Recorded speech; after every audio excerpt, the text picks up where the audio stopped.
I bought another collection after a wild negotiation, and the cigarette stink has finally worn off enough that I can go through them and see whether or not it was a good buy.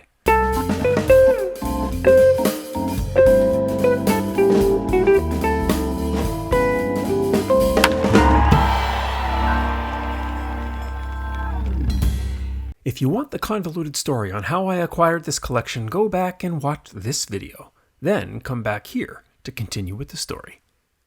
After much ballyhoo, I bought this collection for $270. It smelled so bad that I decided to open up all the boxes and let the cards sit in my garage for a few days to off-gas. With the fetid rank of cigarettes and human sadness sufficiently dissipated, I tore in to see the totality of what I bought. I started with the tub.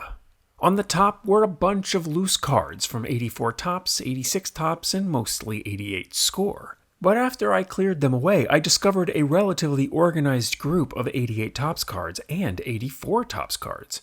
The 88s I knew about. The 84s were a nice surprise. There was the 84 Donruss box that made this collection interesting to begin with that looked mostly complete. An 86 Donruss set that looked mostly complete. An 88 Score set that looked mostly complete, an 85 Topps set that looked mostly complete, and a 1990 Donruss set that looked mostly complete, and a box of 1986 Topps Mini League Leader cards, among other loose cards. This beat-up binder had all the big cards in it, including a Bonds rookie, a Strawberry rookie, a Jeter prospect, both the Donruss and Topps Mattingly rookies, a Star 86 Dale Murphy set, a Mark McGwire rookie, a Roger Clemens rookie, a Tony Gwynn rookie, make that 2, and most importantly, it had all the big stars from the sets I was trying to reassemble. So first order of business was to get all these cards out of the binder. Considering the rough shape in which I found this collection, the cards were in pretty nice shape. The 83 Fleer Tony Gwynn rookie was pretty sharp and well-centered, even if the Topps wasn't. Funny note here, it appears this person didn't realize that this was not the same Randy Johnson as the more famous Hall of Fame counterpart. The Jose Canseco rookie was nice, just a touch off center, which is also how I'd describe the 84 Donruss Don Mattingly rookie. The Topps rookie was in beautiful condition.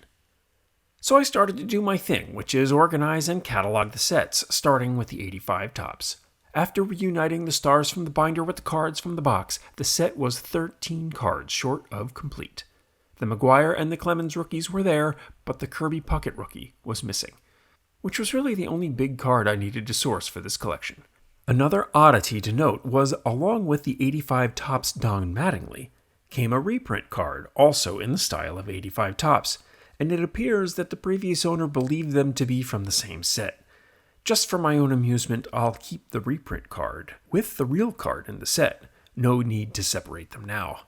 I did the same with the 84 Topps set found at the bottom of the tub. This set was only 9 cards short of complete, 3 of which were checklists, all of which were commons. The 84 Donruss set was missing 27 cards, most of which were the rated rookies from the opening of the set. Same with the 86 Donruss set. It was missing 24 cards, and again, most of them were the rated rookies, which appear at the beginning of the set. It appears someone took all the cards that said rookie on them, hoping to make a fortune. They are probably disappointed. The Canseco rated rookie was present, but the Fred McGriff rated rookie was missing, and I'll need to source that one. In all my collection buys, I like this the most, dissecting a collection and discovering something about the previous owner. Their likes and their dislikes, their collecting decisions are all there to see and ponder. Somebody definitely and purposefully removed all the rated rookies from these 2 Donruss sets. Where did these cards go? My imagination is endless and dark, but it's fun to think about it. There was a 1988 Score set, and even though the box was beat up, the cards were in nice shape. I did my thing and ordered the cards, and the set was complete, plus a lot of extras. I put on a podcast, and before I knew it, I had this nice set, ordered and numbered, and in a new box with the Glavin rookie sleeved. Yeah, this isn't a high-dollar set, but someone will enjoy it. And this was the first time I've ever put together an 88 score set, and they're kind of nice cards. Going through a set puts my hand on every card, front and back, and maybe this set doesn't deserve the reputation it has. There was this box, again beat up beyond saving, but the cards were okay. What were the cards? 7 complete sets of 1986 Topps Mini League Leader cards. What am I going to do with them? I'll keep one for sure, but the rest? Well, I experimented with a little display box that I made with my 3D printer.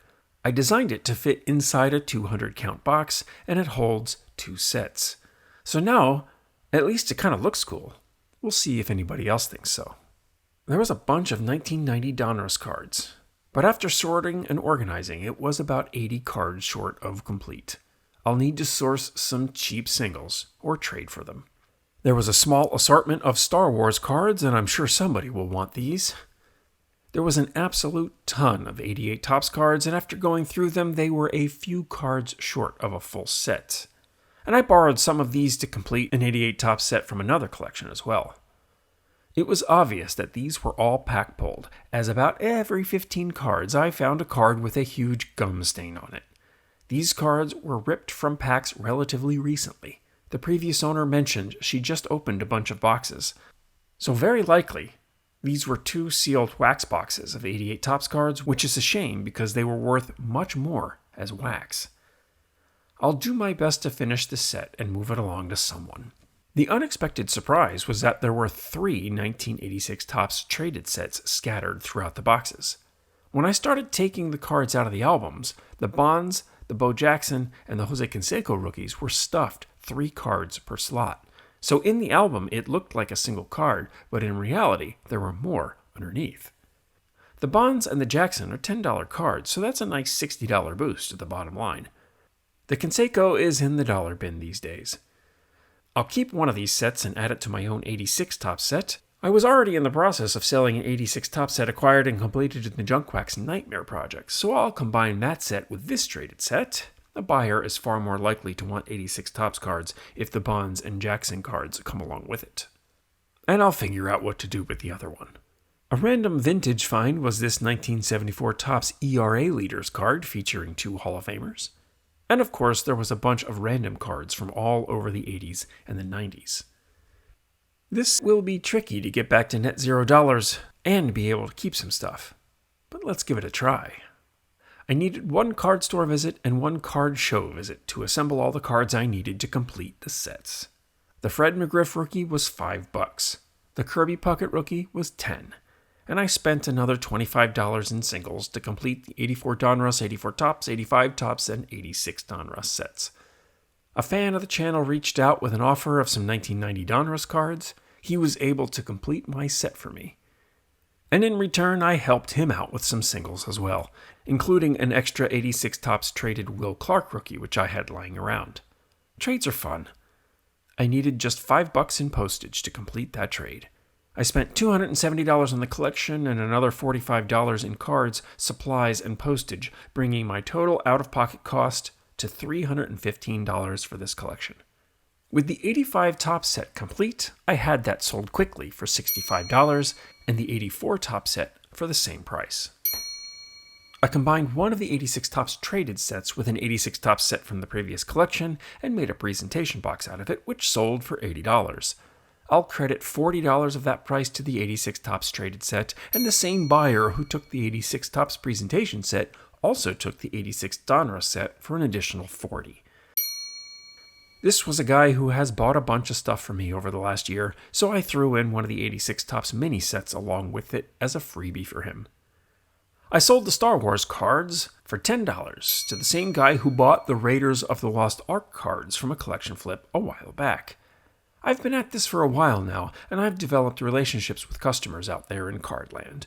They trust me to have a nice, as-described product at a reasonable price, and in turn, I have reliable outlets for cards, and the wheels keep rolling. I found someone who really liked the custom 86 Topps mini set I made up, and he offered me $10 for it. So now I know what a custom 86 Topps mini set is worth. or 2 of them in this case. To sweeten the 88 top set, I made a presentation set out of it and included a set of the glossy All-Stars that were kicking around this collection and a box block along with it, and a wax pack. Low-dollar additions.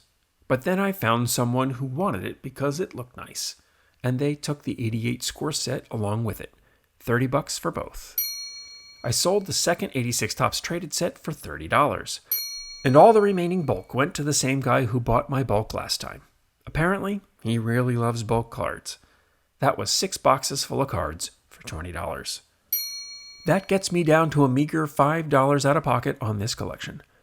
Along with the rest of the collection came this random shoebox full of 1991 Fleer basketball cards, so I threw that up for sale for $5 and had it sold in a day. Testing my luck, I made another 1986 Topps Mini custom set and sold it for $10 just like the last one. I'm telling you friends, if you make the cards look nice, people will want them.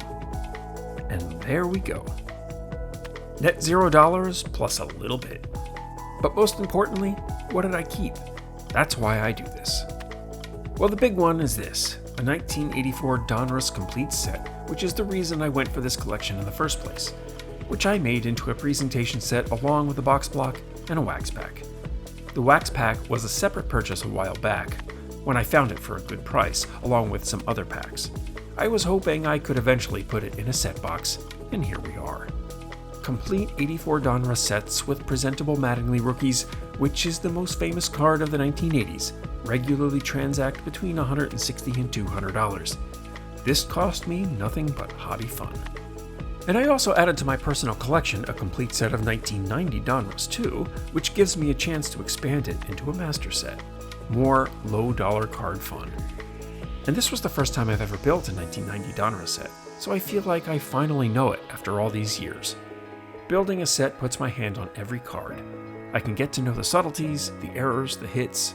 For better or for worse, the 1990 Donruss set is part of our hobby history.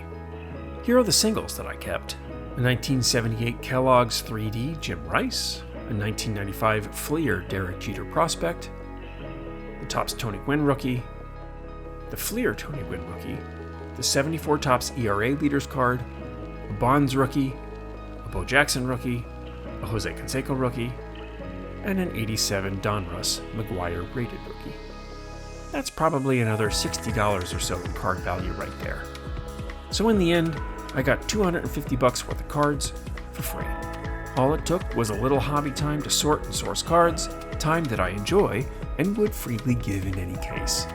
My collection gets that much better, my knowledge expands just a little bit, the previous owner got some cash, the new set buyers get some great cards in beautiful condition at reasonable prices, my LCS gets some revenue, so do the dealers at a local card show, I have some fun, you get a video, everybody wins. This is how we hobby.